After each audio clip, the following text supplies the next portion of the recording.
आप सबों को जय मसीह की। पुराने नियम की जो किताबें हैं उनको हम तरतीबवार करीने से एक के बाद एक देख रहे हैं, क्योंकि हमें मालूम होना चाहिए कि हम जिसकी उपासना करते हैं वो कौन है। मूसा ने पूछा कि जब मैं जाऊंगा, फिरौन के यहां जाऊंगा, उसका सामना करूंगा, तो मैं क्या कहूंगा कि किसने मुझे भेजा? पहले मुझको कन्विंस कीजिए, मैं किसकी उपासना कर रहा हूं, मैं किसके ऑर्डर से आया हूं, मैं किसका हुक्म मान रहा हूं। इसी पर हम बात करेंगे आज। हमें यह मालूम ही नहीं है कि हम किसका हुक्म मान रहे हैं, किसका कमांड मान रहे हैं, किसकी आज्ञाएं। हम 10 आज्ञाओं की बात कर रहे हैं आज। निर्गमन की पुस्तक उसका 20वां अध्याय, एक्सोडस चैप्टर 20, 10 कमांडमेंट्स।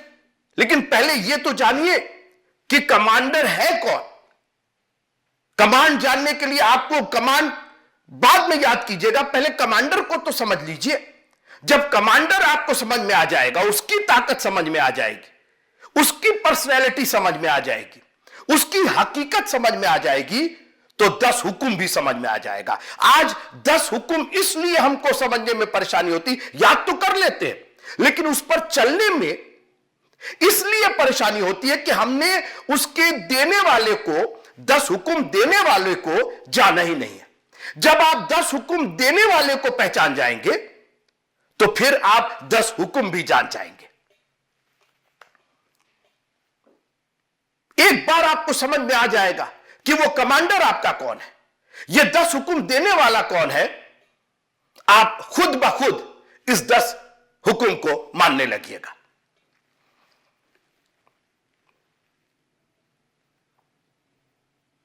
अभी हम 10 हुक्म पर नहीं जा रहे हैं, अभी हम सिर्फ पहली और दूसरी आयत पर बात कर रहे हैं। तब परमेश्वर ने यह सब वचन कहे, हमने इस पर बात कर ली है, और अब हम दूसरे वर्ष पर और उसकी दूसरी आयत पर बात करना चाहते हैं कि मैं तेरा परमेश्वर यहोवा हूं। आज मैं इस पर आपसे बात करना चाहता हूं, मैं तेरा परमेश्वर यहोवा हूं। देखिए 430 साल ये फिरौन की गुलामी में थे, और उसके बाद मूसा ने आकर के इनको राह दिखाई, ये फिरौन की उस ताकत से बच करके यहां तक पहुंचे। अब परमेश्वर ने कहा कि अब ये वक्त है तुमको ये बताने का कि मैं कौन हूं। अभी तक तुमने फिरौन को जाना था, अभी तक तुमने मूसा को जाना था, अभी तक तुमने बाकी लीडरों को जाना था, हारून को जाना था, मगर अब यहां से मैं और मैं ही रहूंगा। एक बात याद रखिएगा मित्रों कि ये मैं वर्ड जो है, ये केवल और केवल परमेश्वर इस्तेमाल कर सकता है, और इसीलिए हमारी और आपकी बहुत सी आशीषें हमसे कोसों दूर है, क्योंकि हमने उसके मैं को हटा के अपना मैं लगा दिया है। और हमारा मैं और उसका मैं जब ये टकराव होता है कि मैंने ये किया है, मेरा ये है और मैं ये हूं, हमारी आशीषें खो जाती है। सबसे पहले तो आपको यह जानना पड़ेगा कि it is not me, it is him. मैं नहीं, वो है जो कुछ है। मेरे साथ आइए, यूहन्ना की इंजील उसका पहला अध्याय, gospel according to John and chapter 1, यूहन्ना की इंजील उसका पहला अध्याय और उसकी तीसरी आयत। सब कुछ उसी के द्वारा उत्पन्न हुआ। नहीं, ये कैसे कह सकते हैं आप? अरे हमने इनको पैदा किया है और हमने इनको पैदा, सब कुछ, everything that has been created, begotten, that has come into existence is from him, by him। फिर से सुनिए, सब कुछ उसी के द्वारा उत्पन्न हुआ है, और जो कुछ उत्पन्न हुआ है उसमें से कोई भी वस्तु उसके बिना उत्पन्न ना हुई। तो मैं का जो अधिकार है वो सिर्फ परमेश्वर का अधिकार है, क्योंकि हर चीज में तो वो है, हर चीज तो उसने पैदा किया। तो हम कहां से? मित्रों, लिखा है कि घमंड से चढ़ी हुई आके उसको बर्दाश्त नहीं है। घमंडी को वही कारण था जब वो फरिश्ता गिरा दिया गया और शैतान हो गया।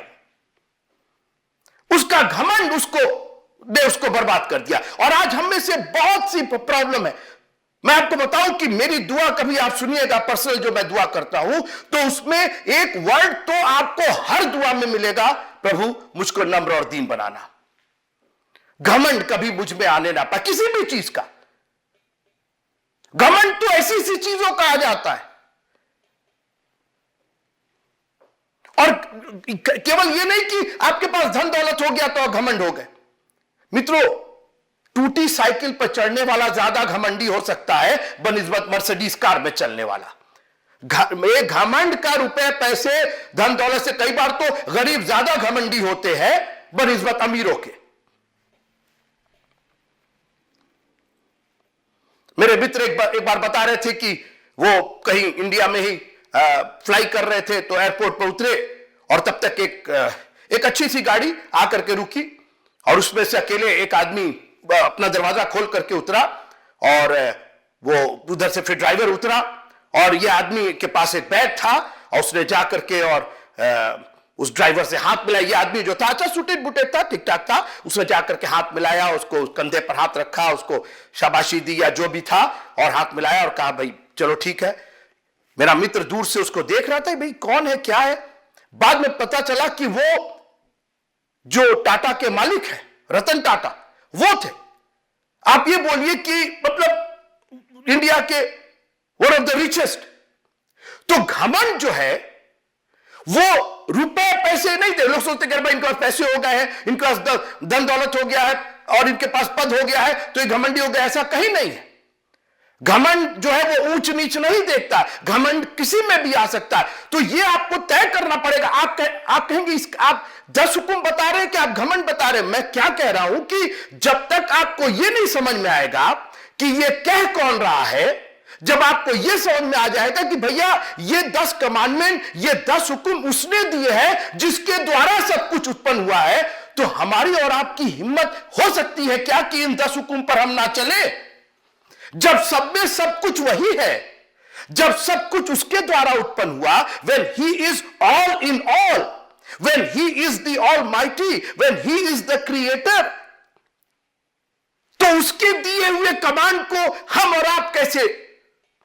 जब मिट्टी को यह मालूम हो जाता कि वो मिट्टी है और कुम्हार कुम्हार है, तो मिट्टी की यह हिम्मत है कि कुम्हार के हाथ में वो अकड़ जाए, कुम्हार के हाथ से वो छटक जाए, कुम्हार से वो रिबेल कर दे और बलवा कर दे। क्या औकात रहेगी? मैंने कहा आपको 10 हुक्म के पहले यह जानना होगा कि यह हुक्म दे कौन रहा है। और इसलिए प्रभु तेरा धन्यवाद हो कि तूने पहले हमें यह चिताया कि यह हुक्म आ कहां से रहा है। सोर्स ऑफ द कमांडमेंट है क्या? Who is saying, who is giving the command? मैं तेरा परमेश्वर यहोवा। मित्रों, बगैर भूमि के मकान नहीं बन सकता है। और आज एक खुलासा करना चाहता हूं, गलत भूमि, जमीन गलत, तो मकान कितना भी खूबसूरत हो, सोने और चांदी का मकान क्यों ना हो, अगर भूमि का उपयोग गलत है, अगर वो सरकारी जमीन है, अगर किसी और की जमीन है, अगर उसका उपयोग, जमीन का उपयोग होता है ना, रिहायशी होता है, व्यावसायिक होता है, अलग अलग उपयोग होता है, अगर उसके उपयोग के अनुसार उस पर भवन नहीं बना, वो भवन इलीगल कहलाता है, अवैध कहलाता है। और अभी आपको मालूम है अतिक्रमण पर बुलडोजर चल रहे हैं और कई बार मित्रों हमारी जिंदगियों पर भी खुदावंद बुलडोजर चला देता है, क्योंकि निर्माण अवैध। अरे साहब, हमने, आप बिल्डिंग देखिए, इतनी बड़ी बिल्डिंग, इतनी खूबसूरत बिल्डिंग, अरे इसमें सोना लगा, इसमें चांदी लगा, इसमें करोड़ों रुपए लगे, जो भी है, भूमि, तुमने भूमि गलत चुनी है। आपको पहले यह विश्वास करना पड़ेगा कि वो हमारा परमेश्वर है और वही है और उसके अलावा कोई नहीं है।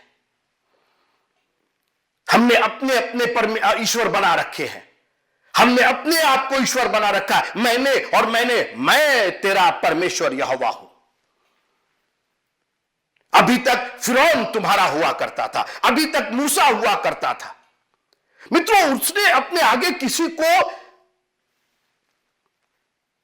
को आगे नहीं किया। यहां तक कि मूसा और एलिया परिवर्तन के पहाड़ पर आए और जब उन्होंने कहा कि भाई मूसा की भी इज्जत होनी चाहिए और एलिया की भी इज्जत होनी चाहिए, वो दोनों चले गए, लोप हो गए, केवल यीशु रह गया और आकाशवाणी हुई कि ये मेरा प्रिय पुत्र है। अरे सर, वो मूसा और वो एलिया, उनके बारे में आप कुछ नहीं बोल रहे हैं? अरे वो तो प्रॉफिट है और भविष्यवक्ता है और आज भीड़ लगी हुई है, हर एक प्रॉफिट बना हुआ है, कोई उसके बेटा और बेटी नहीं कहलाना चाहता है। यीशु मसीह के लिए नहीं कहा गया ये प्रॉफिट है, ये भविष्यवक्ता। Of course he was a profit, he was all in all, लेकिन कहा ये मेरा प्रिय पुत्र है, नहीं कोई और नहीं, ओनली जीसस। आप इंग्लिश में पढ़िएगा, लिखा है कि they saw none but save Jesus only. आज आपको मानना पड़ेगा कि आपका एक ही पिता, एक ही परमेश्वर है। मैं तेरा परमेश्वर यहोवा हूं। इस बात को घर कर लीजिएगा। जब आपको यह पता चल जाएगा कि there is one God, there is one father, आपका एक ही कमांडर है, तो फिर आपके कान उसी की आवाज सुनेंगे। जब आपको लगे अच्छा ये कमांडर है, वो कमांडर, इनकी माने कि उनकी माने कि उनकी, यही प्रॉब्लम है हमारी। हमने इतने लोगों को कमांडर बना रखा है कि हमको जो कमांड मिलता है हम उसको कंफ्यूज कर जाते हैं। हमको समझ में नहीं आ रहा। 10 बजे का चर्च का टाइम है, हमको हम कंफ्यूज है। 10 बजे का दिया गया, 10:30 का दिया गया है, 9:30 का दिया गया, 11:30 का दिया गया, बिकॉज यू आर कंफ्यूज। अगर आपको कमांडमेंट मालूम होता कि चौथा हुक्म क्या है, तो आप कंफ्यूज नहीं होते, क्योंकि आपको मालूम है कि यह किस सोर्स से आ रहा है। मैं तेरा परमेश्वर यहोवा हूं। आपको खुशी नहीं है कि आपके पास एक पिता परमेश्वर है? यीशु मसीह ने कहा जब तुम दुआ करो तो सीधे मांगने मत लगना, ये दे दीजिए वो दे। आज लोग दुआ कराने आते हैं, क्या दुआ करा रहे? आपको मालूम भी है कि आपका परमेश्वर पिता कौन है? आपको मालूम है वो कहा रहता है दुआ कर दीजिए, हमारा लड़का चंगा हो जाए, हमारी बेटी चंगी हो जाए, हमारी आर्थिक परेशानी। जी नहीं, दुआ ऐसे नहीं होती है। ऐ हमारे बाप से शुरू होती है। पहले बाप को तो मानिए आप। तू जो आसमान में है, पहले आसमान को तो जानिए आप। तेरा नाम पाक माना जाए, पहले उसके नाम को तो पाक मानिए, पहले जानिए तो उसका नाम क्या है। दुआ कर प्रभु इसको चंगाई दे दी, उसको चंगाई। अरे कौन क्या कर रहे हैं आप? आपने पहले स्टैब्लिश ही नहीं किया। पहले आप नंबर मिलाए नहीं, फोन उठा के बात करने लगे। अरे बाबा नंबर मिलाइए और सही नंबर मिलाइए ना। मैं तेरा परमेश्वर यहोवा हूं। और आगे उसने अपने आप को इंट्रोड्यूस किया। उसने कहा जो तुझे दासत्व के घर से अर्थात मिस्र देश से निकाल लाया है। मैं इसी पर बात करके आपसे विदा लूंगा। आप सुनिएगा मित्रों, मैंने कहा एक बार आपको मालूम हो जाएगा कि हमारा तो परमेश्वर यहोवा है। संकट के समय मुझे पुकारो। तुम्हारी प्रॉब्लम यह है कि तुमने दुनिया को पुकारा। ना हस्बैंड ने जवाब दिया, ना वाइफ ने जवाब दिया, ना बच्चों ने जवाब दिया, ना रिलेटिव्स ने जवाब दिया। आप फ्रस्ट्रेटेड होते गए, ईर्ष्या होती गई, झगड़ा करते रहे, फैमिली फ्यूड हो गया, आपस में ही लड़ते मरते रह गए, क्योंकि आपको पता ही नहीं कि आपका परमेश्वर यहोवा है। और इसीलिए दाऊद ने एलानिया कहा कि यहोवा चरवाहा नहीं है। बिल्कुल ठीक, याद रखिएगा, यीशु मसीह सच्चा चरवाहा है, मुख्य चरवाहा है और ऊंचा चरवाहा है। वो 3 तरह का चरवाहा है, लेकिन उन सबसे बढ़ के वो मेरा चरवाहा है। वो सिर्फ सच्चा चरवाहा नहीं है। He is the true shepherd, yes, but he is my shepherd. आप पहले इसको स्टैब्लिश कीजिए, पहले इस पर ध्यान दीजिए कि हां वो मेरा चरवाहा है। आज हम लोग, अरे मेरी गाड़ी है और ये मेरा घर है और ये मेरा फोन है और मेरा ये, आज हम लोग मेरा मेरा बनाने के चक्कर में क्या क्या किया है। कभी आपने खुदा को अपना बनाया है? एक बार आपको यह मालूम हो जाएगा कि वो मेरा खुदा है तो ये चर्च आपके घर से दूर नहीं रहेगा। आपको वक्त पर आने में प्रॉब्लम ही नहीं होगी। आपको मालूम है मेरा खुदा है। I am going to meet my own father. मैं अपने पिता से मिलने जा रहा हूं, मैं अपने घर जा रहा हूं। एक बार आप यह तय कर ले कि वो मेरा प्रभु है, मैं तेरा पर। और मित्रों कितनी अच्छी बात है। आज सवाल इस बात का बाद में है कि वो मेरा है कि नहीं है। उसने कहा कि मैं तो तेरा हूं, तुमने तो मुझे भुला दिया, मुझे बिसरा दिया, मुझे इग्नोर कर दिया। तुमने तो सारी संपत्ति लेकर के दूर देश जाने का, हमसे दूर जाने का फैसला तुम्हारा है। मैं तो हमेशा से यहां मौजूद हूं। Aren't you glad that he is saying that I am your God, your Lord, your God? अरे प्रभु तेरा धन्यवाद हो। आज हम लोग दुनिया को अपना बनाने के चक्कर में, और ये हमारा प्रभु कह रहा है आई एम योर्स, मैं तुम्हारा हूं। आपकी हिम्मत है, आप ठुकरा देंगे। मैंने कहा जब एक बार आप घर जाइएगा, एक बार आप इसको दिल और जान से समझिएगा।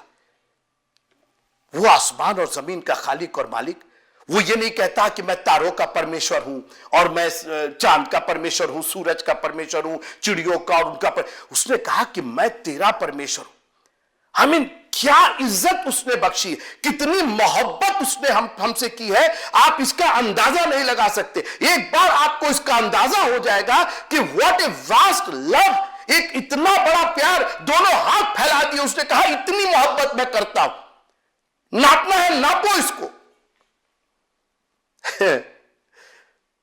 ये 10 हुक्म ये चुटकियों में आपके लिए आसान हो जाएंगे।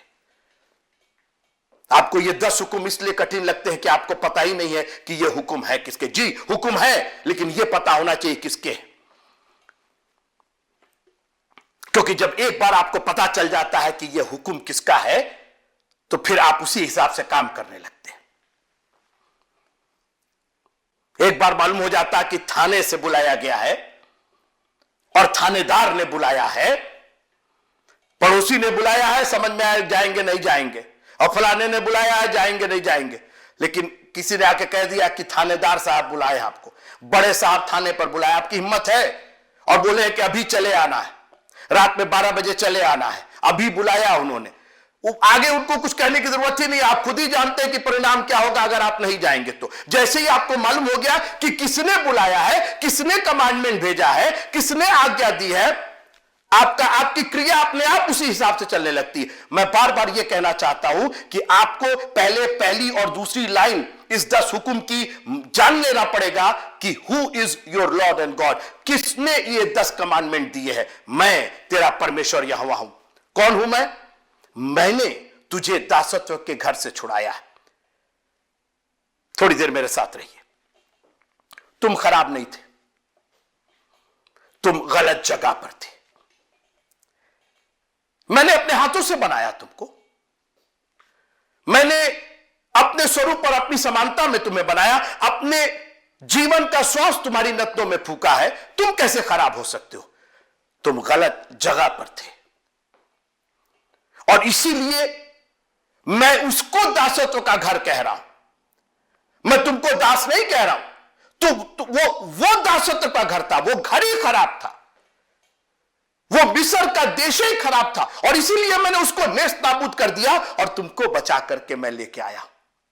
आप खुश नहीं है कि खुदावंद ने इस संसार से, हम संसार में है मगर संसार के नहीं है। यह संसार बुरा है, हम और आप तो उसके बेटे और बेटियां हैं। जब उड़ाऊ पुत्र चला गया, दूर देश चला गया, दासत्व का घर था, सेक्स का, ड्रग का, वेश्याओं का, जुए का, शराब का, सुअरों का, मैं और लिस्ट दूं आपको। ये दासत्व के घर थे जिसमें वो बेटा रह रहा था। मगर जब वो वापस, और एक बात बताऊं आपको, मेरी बात सुनिएगा, जब आप दासत्व के घर में रहते हैं ना, तो आपकी मेंटेलिटी भी दास के समान हो जाती। आपकी सोच भी क्योंकि आप दासत्व के घर में 24 घंटा आप गुलामी के क्या बोलते हैं उसको, परिवेश में, जो एनवायरमेंट है आपका वो गुलामी का एनवायरमेंट है। तो आपकी सोच भी, अब आप देखिए बुढ़ाऊ पुत्र जो था वो दासत्व के घर में था, सब जगह गुलामी दिखाई दे रही थी। मैं उठ करके अपने पिता के यहां जाऊंगा। अरे जब तुम्हारा पिता है तो अपने आप को बेटा मानो, नहीं, उसकी मेंटेलिटी, उसकी सोच बदल गई थी। उसने कहा मैं कहूंगा कि मुझे अपने नौकर के, एक दास के समान रख लीजिए। अरे ये दास वर्ड कहां से आ गया? गए तो बेटे के समान थे, लौट तुम रहे हो दास के समान। ये दासत्व की वजह से मित्रों यही प्रॉब्लम थी, इस्राएलियों की यही प्रॉब्लम थी। वो दासत्व के घर में इतने दिन तक रह गए थे कि वो अपने आप को दास मान लिए थे। लेकिन मैं आपको आज एनकरेज करना चाहता हूं, बाइबल कहती है जिसको पुत्र ने स्वतंत्र किया है वो वास्तव में स्वतंत्र है। मित्रों हम उस पुत्र पर, परमेश्वर के पुत्र पर विश्वास करने वाले लोग हैं। We are a free people, हम लोग लिबरेटेड हैं, हम लोग इंडिपेंडेंट हैं। लिखा है कि जिसको वो फ्री कर दे, जिसको स्वतंत्र कर दे, जहां परमेश्वर की आत्मा है वहां स्वतंत्रता है। ये दास वर्ड कहां से आ जा रहा है? ये दासत्व की, ये दास की मेंटेलिटी कहां से आ जा रही है? अरे अपने आप को बेटा और बेटियां मान के आपको अपने घर जाने में कितना प्रॉब्लम होता है। नौकर नौकरी पर जाने से कतराता है, लेकिन एक बेटा और बेटी अपने घर पर तो लौट करके आना मांगता है। आप ये चर्च से दूर कैसे रह सकते हैं? आप उसके नजदीकी से दूर कैसे रह सकते हैं? If you are his sons and daughters, अगर आप उसके बेटे और बेटियां हैं, उसके बच्चे हैं, तो अपने बाप से आप दूर कैसे रह सकते हैं? मैं तुझे तो सर वो मूसा, हम लोग को तो लग रहा था कि मूसा ने और हारून ने छुड़ाया। जी नहीं, जी नहीं, मैंने छुड़ाया है तुमको। अरे तो हमको तो लगा कि वो पादी साहब हाथ रखे थे और उनकी दुआ से और उनके कलाम से और उनके, जी नहीं, it is God and God alone. मैं तुम्हें दासत्व के घर से, पहले यह तय हो जाए। आप है मेरे साथ? प्रेज द लॉर्ड बोलने के लिए है मेरे साथ? Thank you Jesus.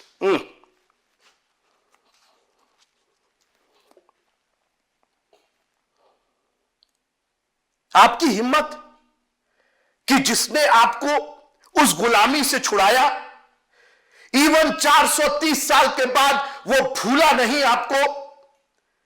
जब सारी दुनिया जल प्रलय से बर्बाद हो चुकी थी, एक जीवित प्राणी नहीं बचा था, केवल उस नाव को छोड़ करके और 8 प्राणियों को छोड़ करके। लिखा है कि तब परमेश्वर ने नूह और उसके परिवार की सुधि ली।